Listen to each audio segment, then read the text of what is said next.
Okay, and we're back. Now, this is going to be the MMA video that I said I'd do, and it's been a long time, guys, so I apologize for that. I've just been busy with stuff. So, the news that's been out there as of late and the discussions that have been going around as of late are Fedor is going to fight for Strikeforce, which I've already talked about, so I don't need to talk about that so much. And his first opponent, excuse me, for Strikeforce will be Brett Rogers, who has just come off a win off of Andrei Arlovsky and is quite famous for calling out Kimbo Slice last year and actually punking him out in some people's minds. Um, I believe actually that when Fedor's fight with Josh Barnett was cancelled because of Barnett's suspension, one of the names that they put out there for a replacement was Brett Rogers, and he actually really wanted to do the fight, but there were some complications, obviously, with the promotional aspects and putting the fight out there, so it didn't happen. But now it's going to happen in Strikeforce. Um, I think this is a big test for Rogers more than it is for Fedor, and I don't mean that in a disrespectful way. Rogers is still early in his MMA career, from what I know. I believe he's got gone 11 fights now unbeaten. He's got incredible power in his hands, as we've seen him knock down opponents. If you saw the Strikeforce fight he had before Arlovsky, I was saying the guy looks like he's got some potential to be a star. And then he knocked out Arlovsky, and it's made him a big name now. Um, this is a big test for him. We've only really seen Rogers have fights where he's standing and striking and banging out fights with guys. Um, it will be a big test once the fight goes to the ground. I think that's where Fedor has the advantage. When the fight goes to the ground, in the grappling and in the wrestling and in the sambo, I think that's going to be a problem. I know people are going to look at the size. Fedor is 6 foot, and I believe Rogers is about maybe 6'6" and 280 really, and he cuts down to 265. I'm not sure. Maybe I'm wrong on the stats there, but I've heard that Rogers is a very big guy. Um, People are going to say, can Fedor deal with that size? Now that's where the debate's going to come in.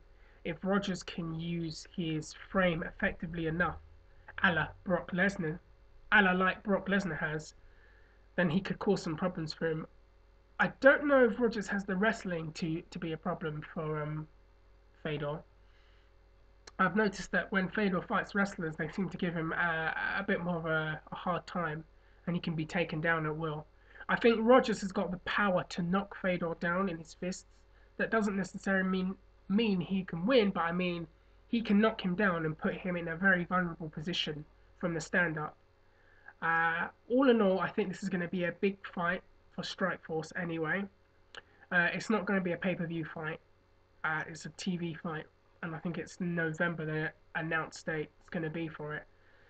Uh, I think the winner of this fight is actually going to fight Alistair Overeem. And funnily enough, I've heard Alistair Overeem is fighting in September after a long layoff with injuries and such. I know he was supposed to fight Brett Rogers, but he injured his hand, and then he was supposed to fight again, but he injured his hand.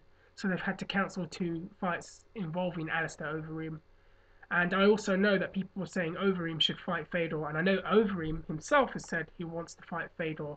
So it looks like the winner of this fight is going to go on to fight the winner of the Overeem. I don't know who he's fighting next.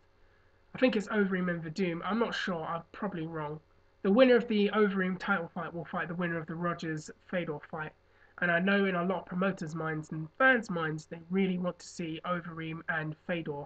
And I know a lot of people think Overeem would be a good challenge for Fedor.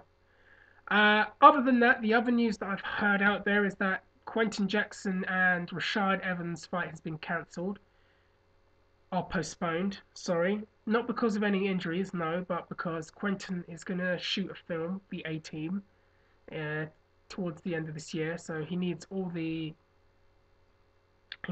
time to shoot the scenes for it, which is going to prolong his training camp. So they've apparently scrapped that fight.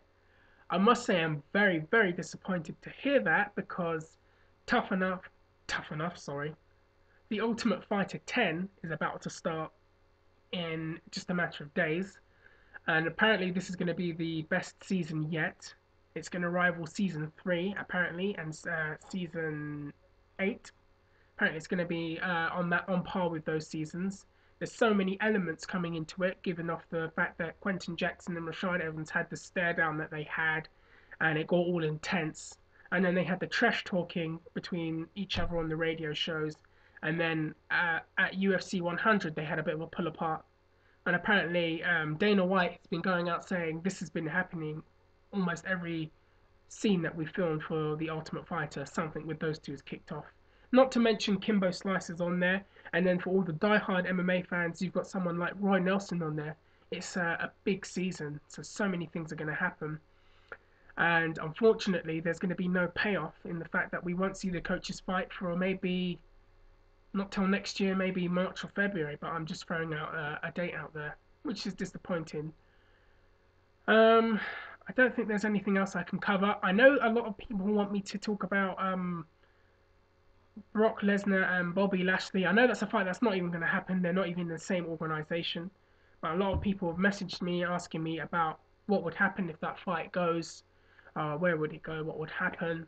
And I think this is one of the fights where I couldn't talk about it by myself. So what I'm going to ask everyone out there to do is post your thoughts. Put a video response, write a text comment, PM me, anything. Tell me what you think would happen if that fight took place. Who do you think is going to win the fight? Where do you think the fight's going to take place? In the UFC? Is it going to take place outside of the UFC? How many rounds do you see it going? What determining factors do you think are going to play a role in who wins? There's one point I want to throw out there. Look at the level of competition Brock has faced, and look at the level of competition Bobby Lashley has faced, and then look at how the two of them have looked in those fights with the competition that they have had. I'm just going to throw that right out there now for anyone who wants to have that debate. And, well, I guess I'll see you soon. Take care.